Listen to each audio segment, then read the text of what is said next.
say, why am I not seeing more studies on the dangers of vaccines if they're so dangerous?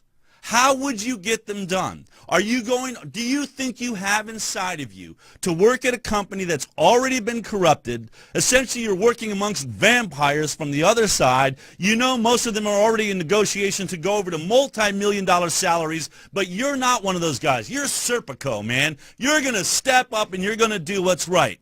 But then you watch one other guy like you, and you've talked over beers here and there and say, you know what, I'm going to step up and say something. I'm going to do the right safety study. I'm going to look into the studies we haven't done on vaccines. That's a great idea. That's a great idea, Bob. And then Bob goes and does it, and all of a sudden he loses his job 2 weeks later. And on every paper, he's ridiculed for being a hack or a fraud. Now, Serpico, do you step up and do it yourself? You just watched what happened ahead of you. How much guts do you have? How much moral strength do you have if you're working inside a totally corrupted system run by corrupt individuals that are all of higher ranks than you?